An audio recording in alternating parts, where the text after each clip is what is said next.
It has once again been a very busy and successful year for everyone at ALCS. In the run-up to our AGM in November, members voted to elect 2 new directors to the ALCS board. Melly Booz is a television writer, producer and editor with a particular focus on children's content. Timandra Harkness is a writer, broadcaster and presenter whose work focuses on explaining technology, data and statistics to the public. The election saw record engagement, with more members than ever before casting their votes for their new directors. In March, you might have received a payment from us. In fact, we paid £36 million to over 100,000 members. This resulted in lots of happy writers who took the time to share their feedback with us over email, phone and social media. We don't take this for granted. It's the busiest and most rewarding time of year in the ALCS office, and we know often these payments are a lifeline for authors. In January, we refreshed our visual identity across our website, emails, social media and member materials, including a new logo. This was shaped by feedback from members and is designed to better reflect the type of organisation we are, whilst remaining recognisably ALCS.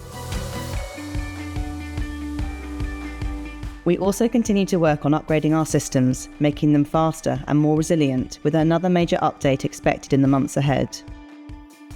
Security is at the forefront of everything we do.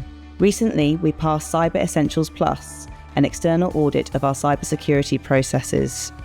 We will soon be introducing the option of multi-factor authentication to keep your ALCS account as secure as possible. Events are key moments for us to connect with our members, the wider creative community and our partner organisations.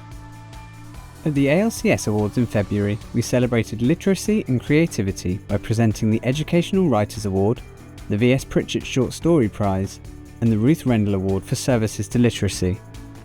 These prizes are given in partnership with the Society of Authors, the Royal Society of Literature and the National Literacy Trust. Another highlight was the London Book Fair back in March. The fair is always busy and a unique opportunity to connect with colleagues and industry experts from around the world. Barbara, our Chief Executive, was featured on a panel discussing a future generative AI licensing solution that we've been working on. More on this shortly. We attended the All-Party Writers Group's summer reception at Parliament, where we celebrated the National Year of Reading. The event saw writers, parliamentary group members and representatives from across the creative industries come together in support of reading and literacy, with speeches from the group chair and MP, Chris Evans, and Andrew Ettinger, the Director of Education at the National Literacy Trust. As well as meeting with our members here today, we want our staff to stay connected too.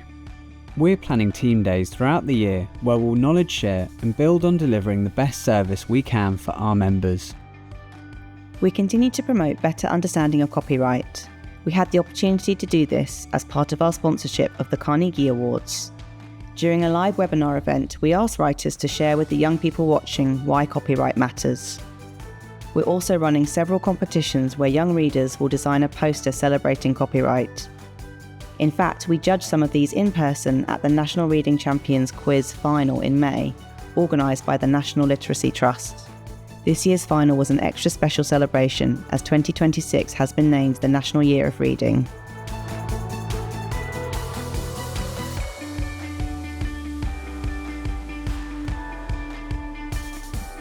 Last year, we came together with our members and the wider creative sector to campaign against the government's proposed exception to copyright for AI training.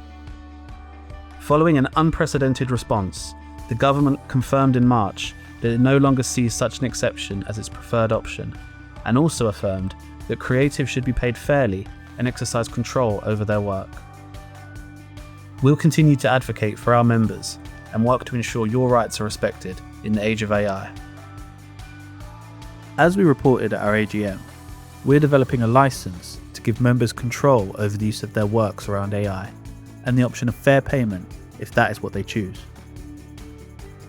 The first stage of this license was launched by the Publishers Licensing Services at the London Book Fair in March. As member choice and control are at the forefront of our approach, we've launched a preference centre within the ALCS website, allowing relevant members to log into their account and choose which works, if any, they wish to include. Away from AI, we continue to campaign for writers and their rights. Last year, we achieved one of our core campaign goals as the government announced the appointment of a freelancer champion to represent the interests of freelance creatives. We took part in the government's working group on self-employed creators to shape the role and are expecting an appointment to be made imminently. We'll keep championing authors and representing the interests of our members.